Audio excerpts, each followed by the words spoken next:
Hi friends, this is Svava Brooks. I am abuse survivor coach and I am here to talk about the healing journey after abuse or trauma, going through my new book, a guide for survivors and abuse survivors and trauma survivors to help us rediscover ourselves. So hello. Hey friends. Good to see you, Rob. Just a quick note to those watching the replay. Want to remind them they can get a copy of my book on Amazon or Kindle. So I hope you check it out and I hope you join us here 5 days a week around this time. So let's see if I can do this today without my my little setup here falling apart. How are you doing, my friend? How you doing, Rob? It's the end of the day for you. Almost there for me. Good. So you're doing good. Yeah, we can thank God too. I thank God every day for a lot of things. Gratitude, right? So, how are you feeling today? Did I leave you sad again yesterday? The topics that we've talked about over the last couple of days have been a little intense. I know. I tend to dig in deep, right? Good. I'm so happy to hear that. Glad to hear that. Want you to feel encouraged and hopeful. I mean, that's the whole purpose of why I'm doing this. I want to be that voice that believes in you, encourages you. So glad that you're feeling that. So any questions that you have about the next step, or are you clear on the next step? You know what's in front of you or for you? Hey friend, if you're new here, please say hello and introduce yourself if you feel comfortable. Okay, I like the deep stuff. It does give you hope. Good. Hey Nora, hey friend. Welcome. Exactly. Good. That's, I can relate to that, Rob. Is that once we really started to talk about someone in the Facebook group was commenting and saying it's like yucky stuff, but it's like when we bring the yucky kind of out in the open, right? Is that it kind of, the power it has over us, we release it. It's like we let it go. So at least it brings the hope in, right? So hey Nora, how are you doing today? I know this is the second time you see me on camera today. I've been a busy bee today. But wasn't gonna go into details about it here, but I felt called to doing a little Facebook Live earlier because of the what's happening in the media about sexual abuse and the sentencing of the medical doctor for the Olympic team, Larry Nassar. So, okay, you're a busy bee too. Yeah, right? Tonight is it Wednesday? It's youth night in your camp tonight? Yes, you saw that, Rob? You saw that? Like, we are dismissing you, like his feelings where he was saying how much it was hard for him to hear the women speak about like the impact this abuse has had on them. So yeah. Oh, Rob. Yeah. I got really emotional once the sentencing was down. I listened to a little bit of it earlier and then I had to go get ready for my day. And my husband was asking me, are you okay, honey? Is this like, you know, impacting you? And I said, no, I'm actually fine. I felt just really kind of encouraged that the truth is out in the open in such a big way, right? Talk about you know, all these people that still don't believe the women, the girls, and haven't for a long time. So that's another topic. Let's not get me out on the diving board on this one. So that's why, since I've been doing child abuse prevention education, specifically around child sexual abuse for the last 15 years, it's definitely something I'm very passionate about. So thank you, Nora, for, you know, you saw that and that you're interested in me bringing more information to your community. And that was the intention for my being Facebook Live today. I want people to know what it is that they can do, right? Because this hurts. It's hard to hear about children getting hurt, right? It's hard for us to talk about us being hurt. So what can we do to shift that and bring the darkness into the light and get empowered? Do something that empowers us. So I left the people watching with some information as to where they can go learn more. So important. Like, yeah. Anyways, back to this moment. Thanks for the hearts, guys. I'm loving the purple. I like it. I like it. So, the topic of the day, we are on the 24th day, and I like this one. I like this one. I actually brought some notes with me to talk a little more about this one. But let me read what the truth is, right? So, there are lots of good, safe people in the world. They're as committed to your health and well-being as they are to their own. Learn how to recognize them. Surround yourself with these kinds of friends. When you do, all your relationships will blossom in a delightful way.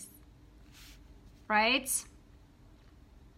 This was something, it's a true now, but it wasn't for a long time.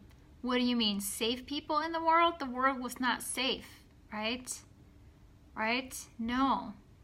Because the filter, right, from the inside, from the pain, you know, I expected the worst.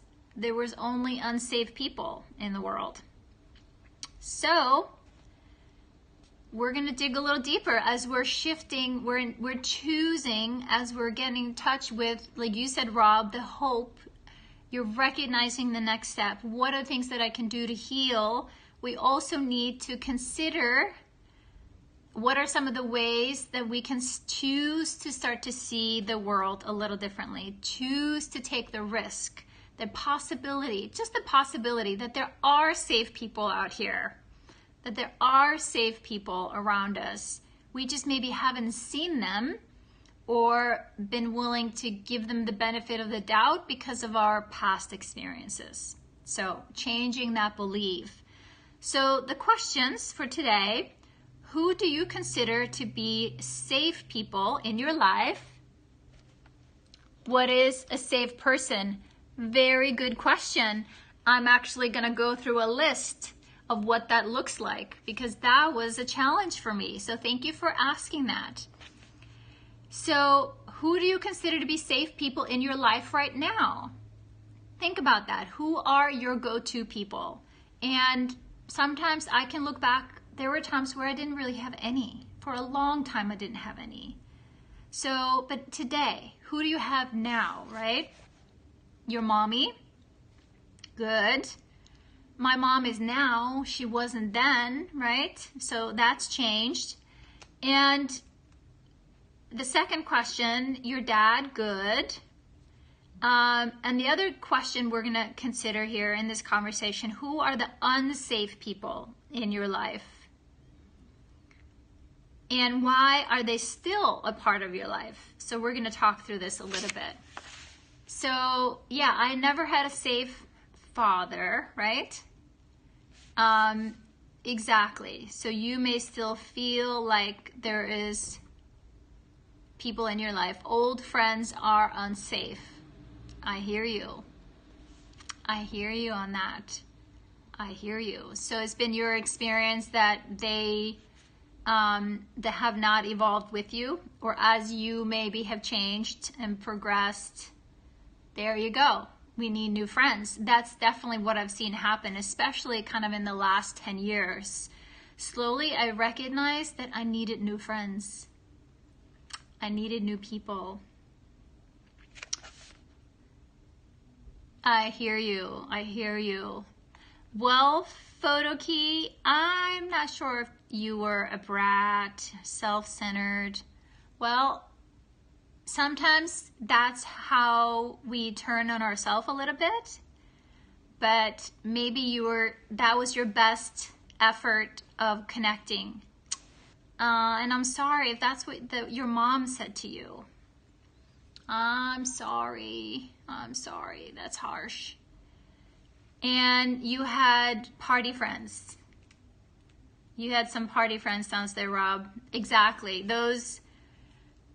My friends, definitely, the more I healed and grew and evolved, the more friends like that, what I wanted in my life. So I'm going to go through my list that I have used this list before in the groups that I've run. And so I'm going to give you a list of who are safe people, like what are their characteristics.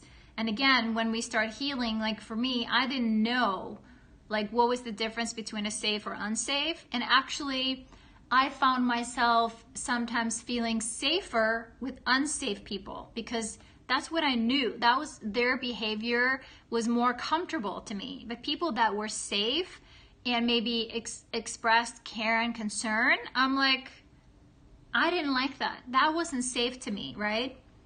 They were actually kind of invading my secret space, so to speak. I didn't want to talk about it. Exactly. So here's my list. You guys ready? Who are safe people? A person who accepts me just like I am. Right? Yes, I finally have some friends that accept me just the way I am. I don't have to pretend to be anything else, right? Bend myself into a pretzel to make other people happy. A person who loves me no matter how I'm being or what I do. Yes, those are safe people. Meaning they've recognized that our behavior sometimes isn't, it's not connected to the truth of who we are. We are maybe acting out somehow or having a bad day. And that's like my husband has been for me, my safe person. We've been married, 24 years this year? And it took me a long time to trust him, and I would question his trust and for a long time expect the worst from him.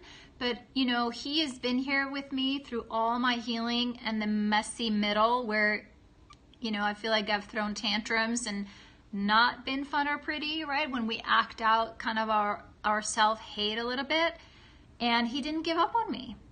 And so someone that repeatedly shows up.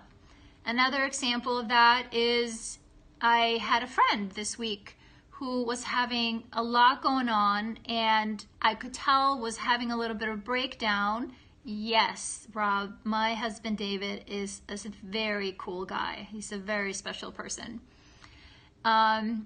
So yes, this friend of mine was having a little breakdown and definitely was kind of acting out and started saying things and responding to me in a way that I was just like, wait a minute, what happened to my friend? She's clearly having a breakdown somewhere and thinking that I am not a safe person anymore. So I didn't take it personally. I just responded with kindness and understanding and gave her a few days. And then when we talked on the phone, I let her talk her piece. And then I was like, hey friend, I love you. Can I say something? And I told her what had been, what had been my experience in a loving, kind way. And I say, I love you and I know this is not who you are, but how you were treating me was disrespectful. And it's not helpful to our relationship or our friendship, right? So, and I know she was incredibly grateful that I didn't just write her off because I know her well enough and I care about her and I love her to recognize she was having a hard time. The same thing I needed from a few people on the healing journey. So it was beautiful. I think it strengthened our friendship, and we recognize, you know, we're going to have those moments, and that we aren't going to give up on each other because we love each other, right? And she apologized, right? Big part, important. So let me keep going. A person whose influence develops my ability to love and be responsible. Yes, Rob, open and honest. A safe person is someone that whose influence develops my ability to love and be responsible, right? Kind of like what I was sharing with the story with my friend. I know some of her challenges, and she's one of us. She's had a hard childhood, and I was just like, well, this is a teaching moment, and how can I support her have a different experience and what it looks like and feels like to be a friend. And having friends is important to me, and it took me a while to learn how to show up and be a good friend. I had no idea. It was a challenge because I didn't trust anybody. So someone who creates love and good works within me. Someone who gives me an opportunity to grow. These are safe people, right? And this, I think, is key. Opportunity to grow. We make mistakes. We're human, right? But those are the opportunities for growth, right? So then not to judge people or be too harsh when things happen. And this goes for ourselves too, right? We need to learn to be safe for ourselves too. Someone who increases love within me. Those are the bestest of friends. I have a few people where I just like, my love grows within me and my love for them. And then someone who I can be myself around, right? Someone who allows me to be on the outside when I am on the inside, right? Thanks for all the hearts, guys. I so love it. I appreciate it. So, right, for so long, we have safe places where we allow our authentic selves to come out and be seen. And that's what safe people help us with to do in the beginning. But then slowly over time, those like come together. Like I noticed 20 years ago when I started my healing journey and I was in a support group, I recognized I was different in the group than I was when I was at home. And so what I realized, there was a separation. Hey friend, thanks for joining. That I wanted to start to be the same. And so that was practice, and that helped to have more people where I slowly got to be my authentic self. And like I say, be myself and see who shows up. Like what I'm doing here with you guys with these videos. I just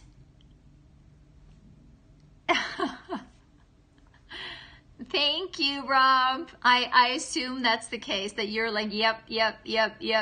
I do the same when I'm watching these, when people are like, So awesome. Thanks, friend. I appreciate it. So what else? Someone who allows me to be, someone who allows me to become the me that God, Spirit, Universe intended, right? I believe we all come in with some gifts from God. We're all a blessing in disguise. Hey friend, welcome. Glad to have you. We're doing good. We are talking about the healing journey. Well, thank you, friend. My day is actually going pretty well. We're having a great conversation here about safe people. So I'm going through the list of who are safe people in our world. As we heal and restore from abuse or trauma, it's important that we have safe people around us. So thanks for the flower. I like that. So someone who helps me become the me I was meant to be, right? It's like, what were our hopes and wishes? even from when we were children, right? Sometimes we get disconnected from, who did we want to be when we were little, right? How did we want to go make a difference in the world? Someone whose life touches mine and leaves me better for it, right? That's a safe person. Someone who touches my life and draws me closer again to the person you were created to be or meant to be by God's spirit universe. And someone who helps me love others more, right? And this information I got from, it's a book called Safe People by Dr. Henry Cloud and John Townsend. Definitely want to give credit where credit is due. So, any thoughts, right? That's a good list. It's like, so who are safe people? For me, I definitely needed checklists. Like, what does that look like? What do you mean? What are some of the qualities and the behaviors and actions of safe people? Because in the beginning, I was pretty confused about it. So do you have safe people in your life right now? Rob? I don't know if our friend Nora is still here. I know she's busy running around. She's probably just listening. You keep making friends, but you run a mile. So you're busy running around. Oh, I see. I hear you. All right. It's hard to stay in the contact, trust issues. Yes. Yeah, I hear you. Excuse me, my nose is running. I hear you on that. But that's the thing. Trust is a relationship, right? That we build over time with other people. And it's like love, right? We need love. We want love. We need trust and friends. And recognizing how our trauma or our hurt may isolate us is that we have to be willing to maybe take a little step outside of that comfort zone and explore, because that's how we practice. This is like a skill that we need to practice. Like, does that person feel like they're safe, right? And then you get to, we learn to discern, right? Your discernment. You don't have to like everybody, and everybody doesn't have to like you. But how can we start to connect with people that helps, us feel supported in the world? Because we need each other. Yes, you have your friends, and it's a good practice for going out. All right. Example. Well, let's see. Safe friends is, well, like I mentioned earlier, as we grow on our healing journey, we recognize that we maybe need more people that are interested in the same things we are, that are on the same path, right? So find people that are like-minded to explore learning new things with, and to practice, to talk about. Because it's in community where we kind of get to explore our thinking and our beliefs. I hope that makes sense. So, yes, that's also something that we develop, right? We can see, maybe in our body it resonates, our intuition, our gut feeling tells us, unsafe people. We can spot them a mile away sometimes. Yeah, like my husband is really good at that. He's like, yeah, he had a really rough childhood, was exposed to all kinds of things, and so he's like, I can see him a mile away. I can see him coming, right?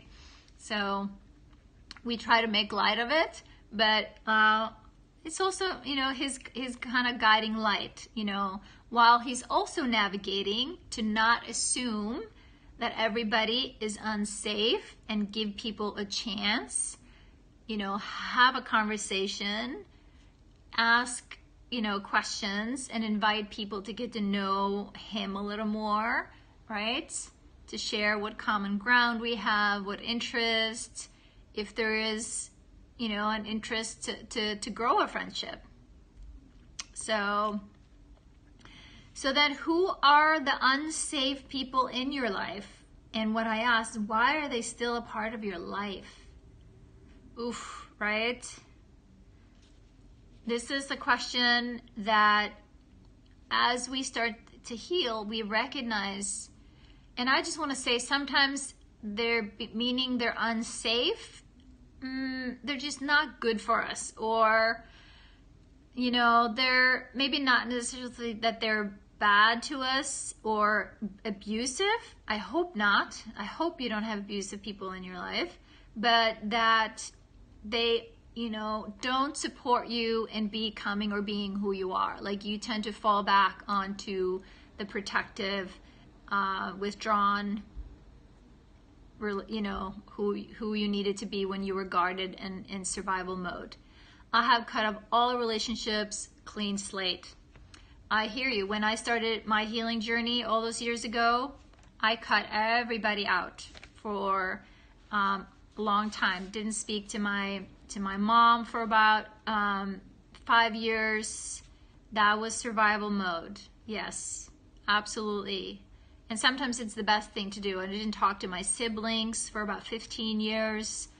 And it was actually because when I started to heal, every time I would talk to them, before the internet, just on the phone, being in another country, it's like they would set off those old tapes, that doubt, right? That something that I was doing was wrong, or that I was crazy, or so the good news is most of these people are back in my life, but on my terms, and it's kind of limited contact. I think we're trying a little bit of exploring being more connected, but it's okay. It's okay. I have other people in my life that I have really meaningful, deep, heartfelt connection and conversation with. But we definitely, from growing up, maybe feeling obligated and guilty, and that we have to keep certain people in our lives because they're family, right? Or we somehow owe them something. Exactly. Quality, not quantity. Absolutely. And I'm at this point, yes, it was my stepfather who was, my abuser. So it was definitely very close to home, right? So just having one or two people makes all the difference in the beginning. But then also keep in mind, my husband was my support system for so long until I started working in getting help in a support group, because I recognized the kind of support I needed was a lot for one person. It was too overwhelming for him, that I needed to have access to other people. And, we have made it a kind of a rule for ourselves now that if I come to him and I need support here, or I'm having my feelings, it's okay for him to say, honey, this is too much for me right now. Can you please reach out to somebody else? And I know when he says that, it's not that he doesn't want to support me, he just doesn't have anything to give. And so he's being responsible for himself and for me getting the quality support from a friend. So if he can't be there, it's okay. Thank you for telling me. Then I'll reach out to another friend. So we need a few people sometimes. So surround ourselves with at least, it's hard to surround yourself with one person, right? But some way of communicating. And that's where I love the internet. I have led support groups online, kind of like this, where I'm on camera and people have shared and asked for support, and I have 2 groups on Facebook where that continues. At least we know we're not alone, and we have a place we can go to and just share our challenging days and also the good days, also our successes. Yes. Yeah. When we finally find a friend who is safe, we need to take that huge step to trust them. Exactly.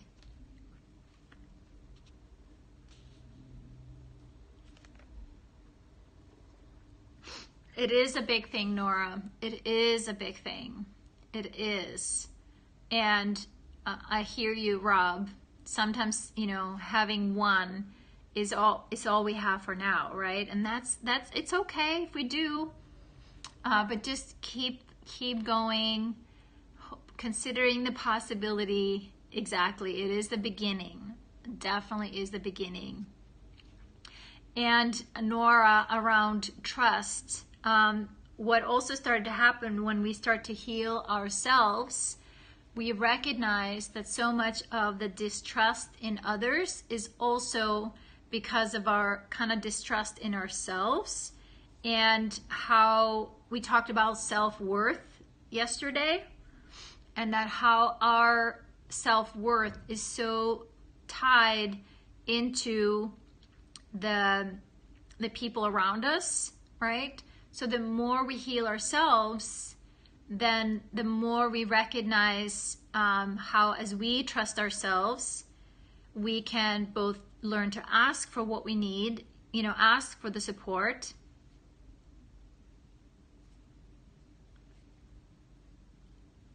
Take this sort of abuse to the police. Do people take this, and if there, does it help? Good question. Let me just finish my thought here. Is that it is, it's a process, right, of building that trust, but a lot of it also comes back to us. And like I've shared with my hubby and I, obviously it is a little different between your mate relationship or a friendship, but trust was a very big issue for my husband and I for a long time, where we kept having these walls up. And I'm not gonna take down the wall until you take down your wall, right? And we often felt like we were in a sandbox throwing sand at each other and kind of poking at each other's wounds, because we knew what our wounds were. But we build trust by recognizing, in this friendship, what's my expectation? What do I need? How can I communicate what I need? Am I asking this friend to rescue me? Am I being reasonable in what I'm asking from this person? Am I taking responsibility for myself? So learning how we can take responsibility for ourselves and appropriately ask for support along the way is key in building trust. And that's what happened in my marriage as well, when I recognized, hey friend, how I could communicate what I needed from my husband. I wasn't coming with my hurt to him expecting him to fix it. Like, here, I'm feeling miserable, you deal with it. It's like, no honey, I'm feeling this way. I just need someone to listen to me. I need someone just to tell me that it's gonna be okay. I just need to feel heard, and that you see me, and that you have a little compassion for myself, because I'm having a hard doing that for myself in this moment.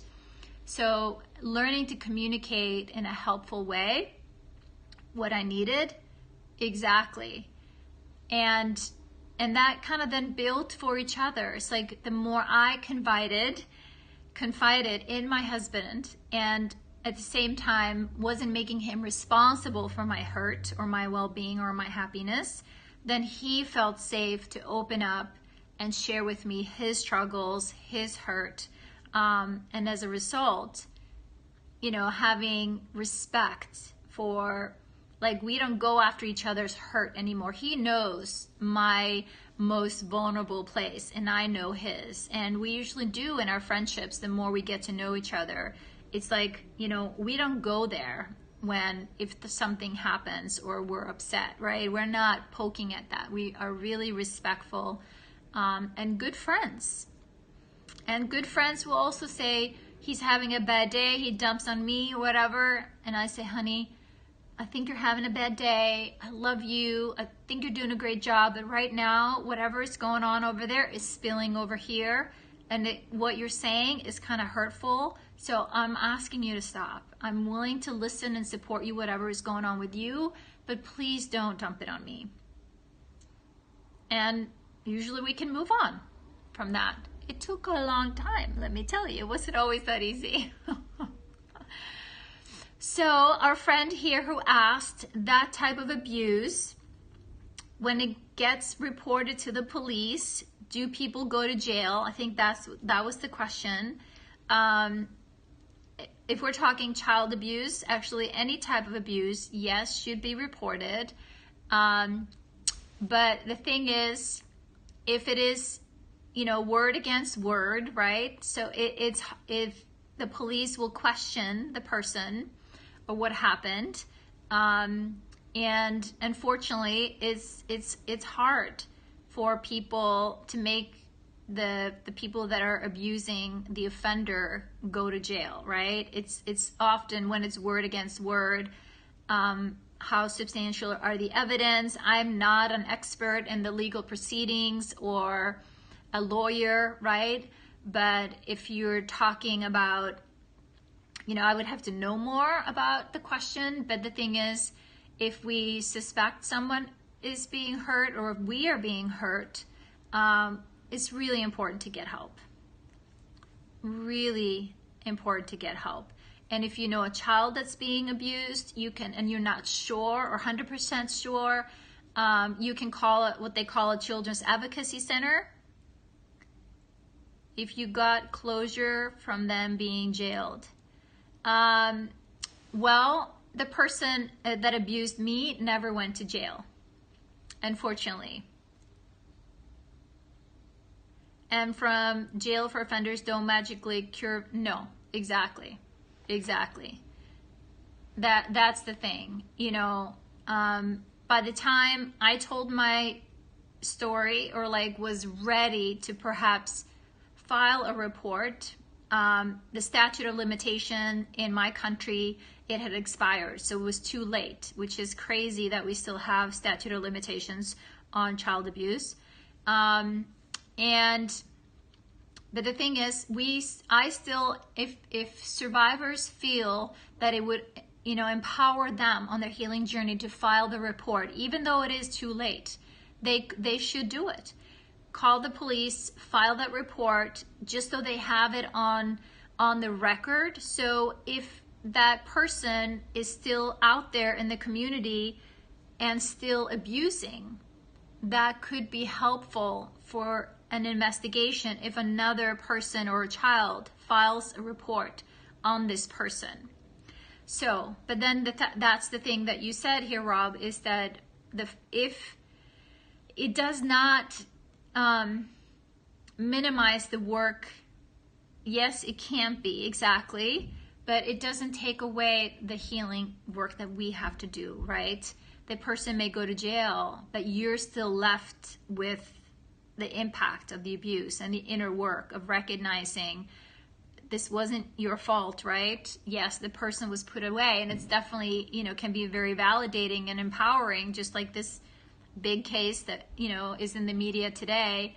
And especially when so many people come forward. And that was the interesting part when I finally told my story, and was pretty public. I did a radio and TV interview, and I was in a magazine where I told my story.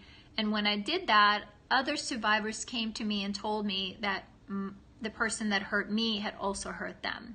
So it can help in that way. But unfortunately, he didn't go to jail. So, and I have moved on with my healing. I knew that whatever happened, he has his own sentence, within him, between him and God, or whatever it is that you believe in. So, but I wasn't going to wait for that to really get clear. about healing myself, forgiving myself for all the things that I thought I was responsible for on the healing journey. So, but thank you for asking. But if you are, did I confront him as an adult? I wrote him letters, and basically I had moved away. This was my home country, Iceland. I had moved to the States as a young adult to go to college, and I wrote letters and to share about what happened. And that was, you know, kind of how I confronted him, and my family. I wrote my whole family. But there was another family member that was also abused by him that did confront him. But I did not do that in person. So, but thanks for asking. I'm okay with answering those questions. So anyways, part of the healing journey, back to our topic, is to recognize, you know, what are our beliefs about, you know, being safe in the world and being or finding safe and supportive people, right? Let me see, I had another note here that I was going to share. Because often hand in hand with recognizing who are safe people is to recognize, you know, when am I safe? When do I feel safe? When do I know I'm safe? Because that again was kind of foreign concept to me, because I'd lived for so long feeling unsafe. I didn't know what the other side of that was. So quickly, what is, you know, I'm safe when I accept myself the way I am, right? I love myself no matter what I'm doing. I take responsibility for myself, my feelings, my healing. I'm learning how to love myself. That's a lifelong project, right, guys? I'm being kind towards myself. I am myself all the time, right? We recognize we can be ourselves in all the different situations with all the same people. I say no when I want to, right? It's like, no, thank you. This does not work for me. I know how to take care of myself. This was another important one. Learning how to take really good care of our bodies and our sleep and our food and medical attention and all those things. I know what I want and I know who I am. I am safe. Today, I know who I am. I know what I am. I know how I serve, and I know why. And knowing this, yes, gives me a lot of comfort and safety in my own body, in my own skin. So that's it for today, guys. Any other thoughts, comments, questions on I am safe? What are safe people? You guys are being very courageous, sharing here. I really appreciate it. As always, always appreciate you. Happy to be your friend and support person. Got a few things to work on, but thank you indeed for your helping words. You're welcome. You're welcome. Glad you could be here. Glad this supports you. Always. So thanks again, Rob, and thanks Nora and anybody else that's watching and maybe watches the replay. Remember to be gentle with yourself. Remember to believe in yourself. And remember, you know, the healing can feel hard at times, but it is so worth it, because it's going through those hard spaces, those hard pieces, that you actually really get to experience how strong you are, how courageous you are, and how amazing human you are, because you are. You are. You slowly start to fall in love with yourself when you recognize what you have done to come to this point. And I want to celebrate you every step of the way. So So thanks, guys, for today. Tomorrow, we're on day 25. Awesome. Good, right? I'm making you fall in love with you again. Perfect way to end. Awesome. Good night, guys. Goodbye. Have a good night. Have fun, Nora, with all your all your teenagers. All right, guys. See you tomorrow. Bye.